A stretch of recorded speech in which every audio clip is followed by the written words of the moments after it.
Okay, so to continue talking about our monastic conference, Venerable Thupten Selden gave a presentation, and she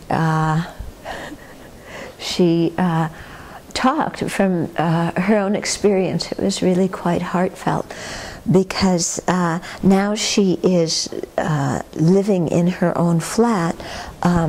Venerable Pema Chodron lives above her. She's serving as Venerable Pema's assistant, but in the meantime she's having to live on her own. And it was very cute. She was talking about how, as a monastic, you get in the car and you drive and you have this real sense of power. And I was so glad she talked about that, because I know everybody feels that in the car, but people don't like to admit it, you know? And you feel this sense of, oh, I'm a monastic, I'm driving the car. Even if you're not a monastic, oh, I'm driving, this sense of power that comes.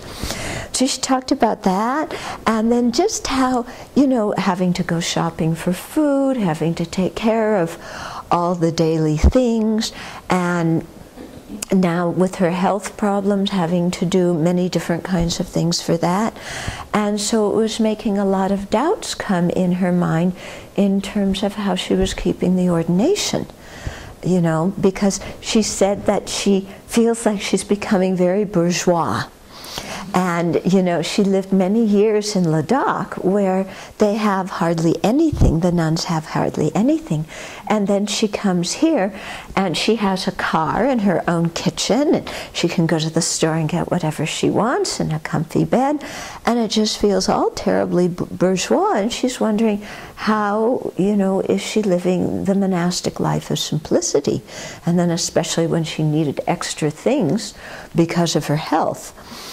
Okay, so, and then, you know, knowing what the precepts are, maybe not having studied all the details, and so therefore thinking that you break some that you're not in fact breaking, yeah, but then that, you know, the whole cultural difference between ancient India and now, and how can we keep them literally, and, you know, how that was bringing up not only confusion, but a lot of guilt. You know, oh, I have these vows, I'm not keeping my vows well. And so that's what started that whole discussion about they aren't vows, they're trainings. Okay? So we shouldn't judge ourselves like we have this, you know, vow that if we break, the world's going to fall apart.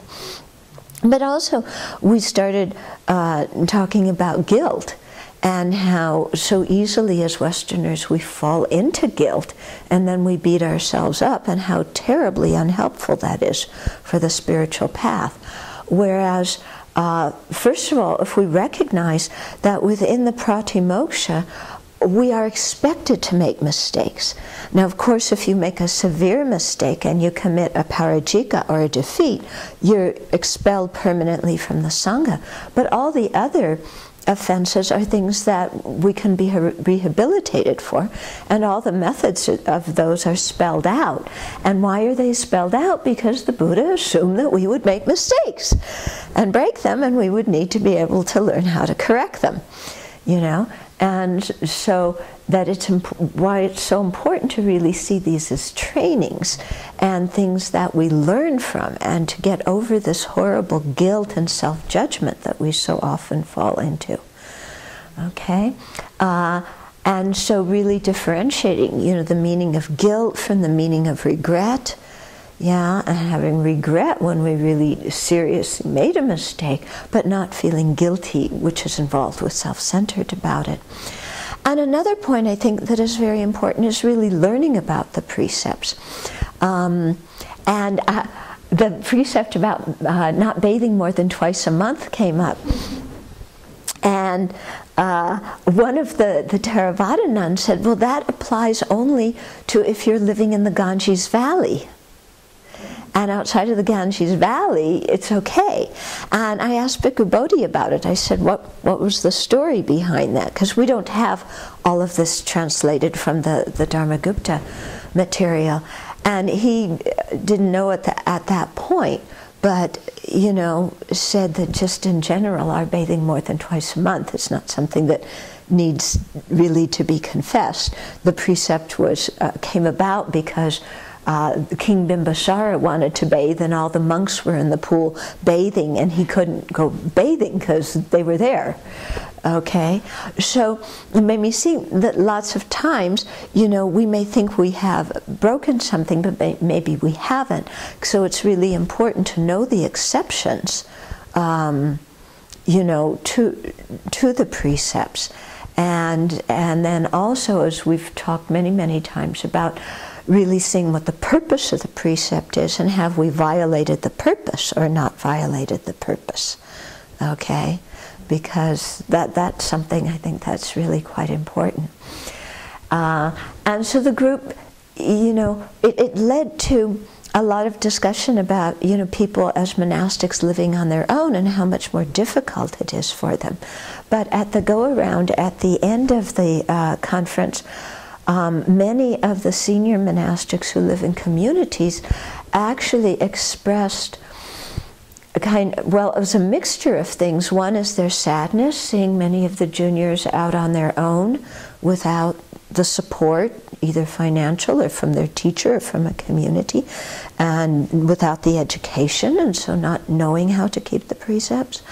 But also really showing respect to the sincerity with which so many of these people take the ordination, and they really want to practice, and they really want to live as a monastic and live well, but the good conditions to be able to do so are lacking, and yet they still try and they still persevere.